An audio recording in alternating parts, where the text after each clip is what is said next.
as a successful PhD student is not about being smart or even about understanding every single word you read. Instead, it is about unpacking and contextualizing the readings that you are engaging with.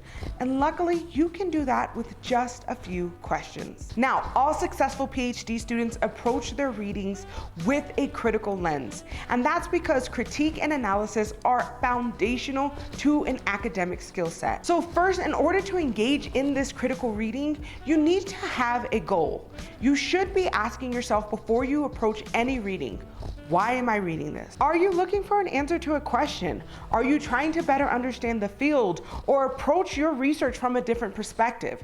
Even if you are reading this text because it was assigned to you in class, you should be asking, well, what was the purpose of being assigned this assignment? Why is the professor having us read this? This is important because every text you read is going to have a ton of information, and it's important to know what your goal is so you can go in with a plan. It is not possible as graduate students to read a text and understand every single thing you read, especially in the first read. So it's important when you are going into a new academic text, you are taking the time to really parse out, why are you reading this? What is the information that is most pertinent or most significant to what you're trying to do? This is important because as graduate students, every academic text we're going to read is going to have a lot of information, and it is literally impossible to understand every word of everything you ever read. And so by understanding your why or the significance of this reading before going in, you are able to approach this text with a game plan so you can parse out what is the most important information that you need to make sure you understand and retain, and what is the things that are less important that you don't need to understand or that won't be that critical for whatever purpose you're using. This way you're able to, one, be efficient, but two, also feel confident in what you're bringing to the table when you do have to write about it, do have to talk about it, or when you're thinking about it for exams or your own personal research. So like I said, by knowing your goal, you have a strategy, and you're able to approach the reading focusing on the information you need and not all the information that can exist. And luckily, the most important information to almost every academic article or academic text is going to be found in a few places. And that's basically the introduction and the conclusion. So starting with the introduction, the next thing that you need to do is figure out what is the author's main argument. Now, this may feel a little bit tricky if you're somebody who's not as confident with picking out arguments or noticing what the thesis is. However, usually within an article or within an academic text, the author is going to explicitly describe what is their main goal or main point of the article somewhere early in their introduction.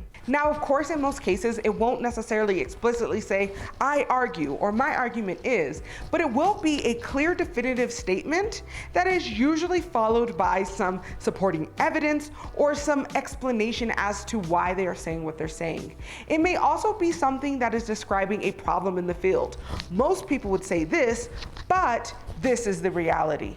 So by trying to see a setup where you can kind of notice the author is really saying, this is a state of something that I disagree with, or this is a problem and here's a solution, or this is a true fact and there seems to be no kind of doubts that follow it. So by looking for that type of language of them making a claim and then substantiating it or explaining why that claim is important is a good way to look for the argument. If you're in the STEM field, oftentimes this claim may also be presented in an if-then phrase. So if water is wet, then rain is wet. So also looking for these trigger statements as well.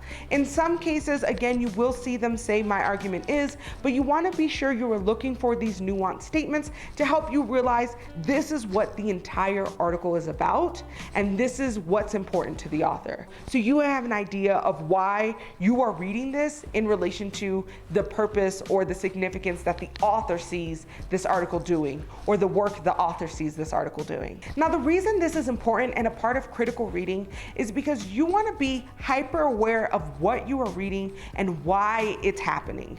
And so by parsing out what the main argument is, you are able as the reader, as a graduate student, to one, understand what the logic is or what the author is trying to do, but two, and I think this is more important, if you find yourself in the middle of the reading feeling lost, stuck, confused, just kind of discombobulated, you can remind yourself, oh, they're trying to prove this thing, and then try to connect whatever you're reading or really ground yourself back into that main point, or find a gap, a hole, a problem with their argument. And so it's important to understand what their argument is so you as the reader can either be critical, supportive, or understand what is happening in a way that you can discuss it confidently. Now, the next thing you need to do in order to engage in critical reading is to find their evidence. Now, oftentimes you may be able to find the evidence that they're presenting as subheadings within the article, but you can also find this information in the introduction. Again, usually after they say their main argument, they're going to support that claim with their evidence. Even if they don't go into detail as to why their evidence is correct, they are going to say why they think their argument is correct and then use their article to expand. Now that you've spent some time in the introduction and you've pulled out the main argument and you know what their evidence is or what they claim their evidence is, you should flip to the end of the article to head to the conclusion. A conclusion generally, if written well, will present their main argument again, what their evidence is, while also presenting an overview or a summary of the entire article, which more times than not gives you the next most important bit of information, which is their explanation as to why their evidence is correct. And this is important again because you're not just trying to approach the reading to say you understand it. You want to have an opinion about it.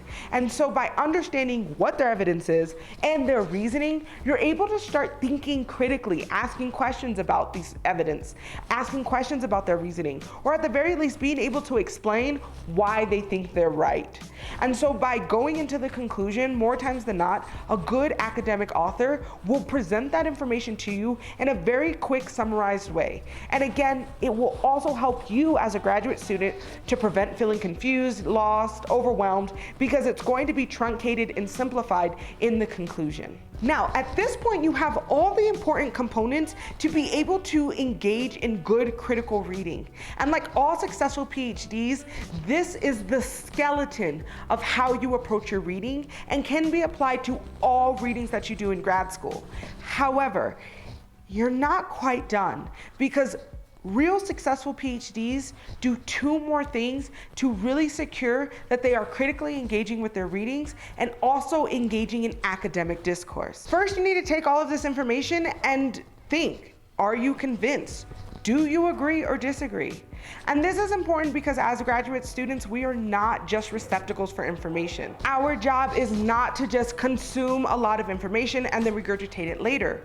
As academics, we are being trained to engage in academic discourse. So it's important that we are not just taking in information and learning, but instead we are actively engaging and formulating our own opinions based off of our own experiences, our own relation to academia or scholarship. So when we are approaching a reading, we can formulate a powerful and meaningful opinion. Now, of course, to do this, you do need to make sure that you understand those general parts of the argument of the author or of the reading more generally. And so if you find yourself reading a piece of evidence and you don't understand it, or you still feel a little hazy about the main argument, it is totally okay to go back into the reading and reread some of the body paragraphs or body sections to help you get a good grasp of what's going on.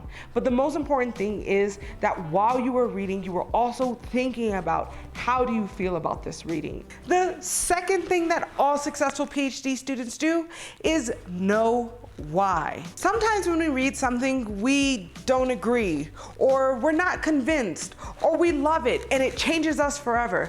And these are amazing things, but it's even more important that we are able to explain why. And this process of thinking about our own opinions and then interrogating why we hold these opinions is a great exercise for us to really reflect on our own scholarship, our own research, and even our own morals and ethics. So if you don't agree or you're not convinced, then you need to be able to explain with your own reasoning and your own evidence as to why. Did you read scholarship a long time ago that contradicts? Do you have your own personal experiences that demonstrates that these claims are insufficient or biased or not okay? Do you have your own moral and ethic approach that makes what you're reading inappropriate or unsustainable? Conversely, if you love it, Why? Did they include a community that has been historically excluded? Were they investigating or interrogating past theories that have been held as true but have been extremely biased, racist, sexist? The list goes on. It is just important that as you are working through your readings as a graduate student, you are understanding that it's good to have an opinion, it is important to have an opinion, and it is necessary that you have evidence and reasoning and support as to why your opinion matters. So just as you are interrogating the readings analytic and the readings argument, reading something yourself, you should be creating your own thoughts and arguments, that you are creating your own or maintaining your own evidence to support those claims as well. These are the types of questions you should be asking yourself with every reading that you do in grad school. And these types of questions is what helps us develop critical analysis or critical analytic skills. And these skills can be applied to not just our reading, our writing, and even our class discussion or academic dialogue. Now, you may have noticed that at no point in this video did I suggest you read every word of every page in every reading. And that's just because as graduate students, we are often assigned a large amount of readings. And if they are not impossible to do, it is definitely unsustainable to do consistently. And so as a result, I highly suggest, instead of putting this pressure to read every single page of every single reading that you're ever assigned, instead to develop your own strategy to make sure that you are able to manage your workload while also getting to the academic goals that you have. And while I have a video that talks all about strategies for readers in grad school, I also think if you are somebody who does not feel confident in your critical analytic skills, or if you just want more support in helping develop your critical thinking skills, I would head to this video next. If you found at least 2 things useful, hit the thumbs up so YouTube will share this video with others who might need it. And as always, your support helps a small YouTuber like me continue to grow. So thank you so much for watching, and I will see you next week.